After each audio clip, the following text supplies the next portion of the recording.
The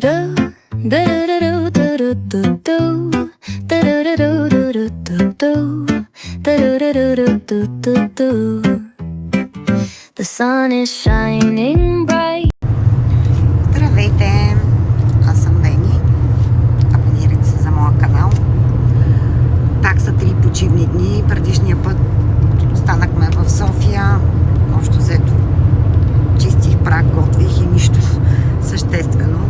Този път решихме да отидем до Гърция. Въпреки че не си струва толкова път за 2 дена, но това е положението. Така че сега ще има влог от Гърция.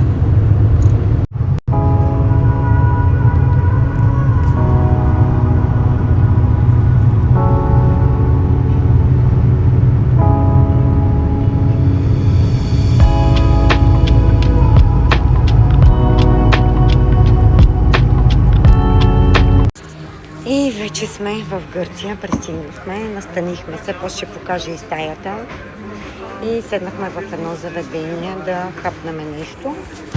Хубавото е, че към плажа има ето, след като наядене можем да седнем и да си пием кафенце. Сега ще покажа какво ще хапваме.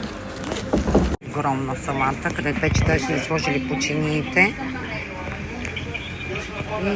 И такива пържени картофи. И чакаме калмарчетата и узо, разбира се. Ето ги и калмарчетата. Хапнахме си и е време за малко плащ.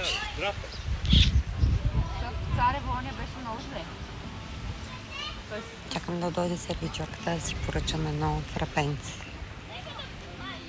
И в крайна сметка излязохме на обяд си прибрахме, малко спах. Ходихме до един магазин да си купим някакви снаксчета. И сега излязохме да се поразходиме малко. Тук по главния път. Отиваме до някакво ресторанче, където е на 12 минути пеша от мястото, където сме отседнали. Това е. В крайна сметка намерихме ето това ресторанче, което е доста голямо и е доста хубавичко. И решихме да седнем да пиеме и да вечеряме. Така общо взето. И винаги бързам, но ето гръцката салатка, калмарчета и типички по-гръцки. И разбира се, узо. Все пак сме в Гърция. И явно всеки път, като дойде и забравям да снимам, защото съм явно много гладна и това ми се случва редовно, не само тук. По принцип забравям. Но да, ще си хапнем. Добро утро! Събудихме се и дойдохме на плажа. Времето е приятно. Така.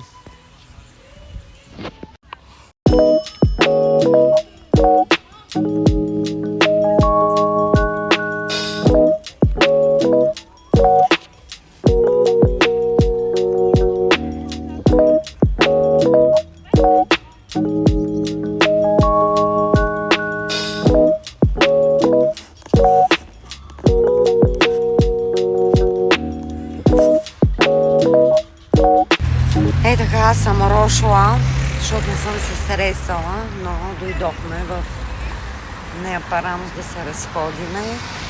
Бяхме на плаж и слязохме тук по магазините, малко да се разходиме, да видим къде какво има. И ви показвам колко красива гледчица има. Така има някакви островчета. Красивичко, моренци.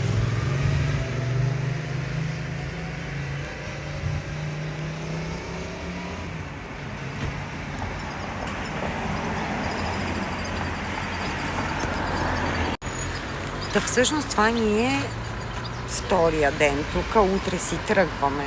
Свършва почивката.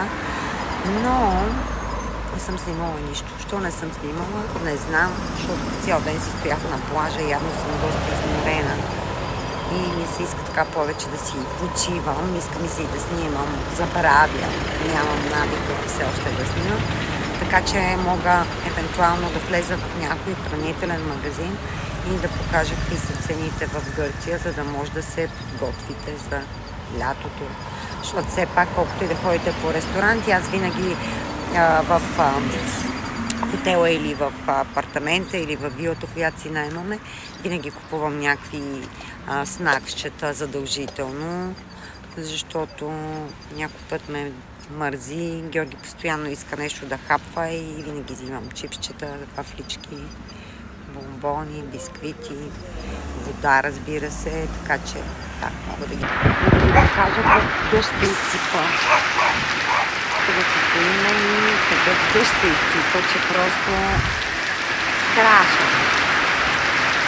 Страшен. Ето е Каринчето. Обещах да ви снимам апартаментчето. Ето тук има една кухничка с масичка. Тук има холче, плакари с телевизорче. Тук има една спалня, малко е разхвърлена, защото да. Тук си има огледалце.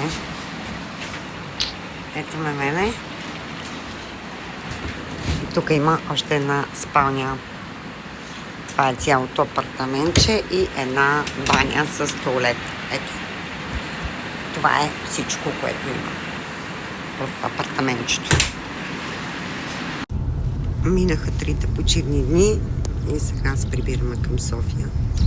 Решихме да си тръгнем супер рано, защото супер рано... Turn right, then make a U-turn.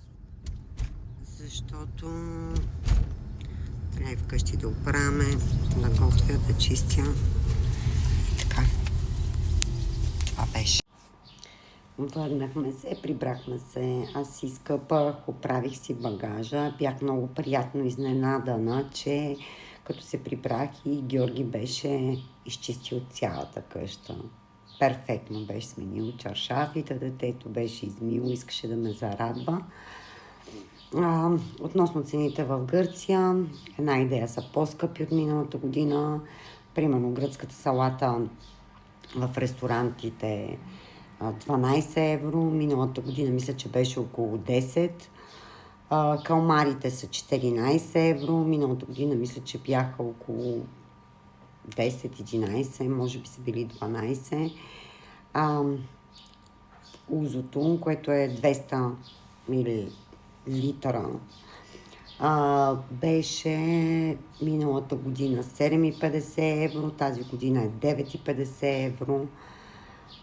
В магазините за снаксчета цените са почти същите като в България, с малки изключения, примерно, че нещо е по-скъпо малко, друго е по-евтино, но като цяло, да, тиквичките миналата година бяха около 6 евро, примерно тиквички по-гръцки, тази година вече са 7-8 евро на места.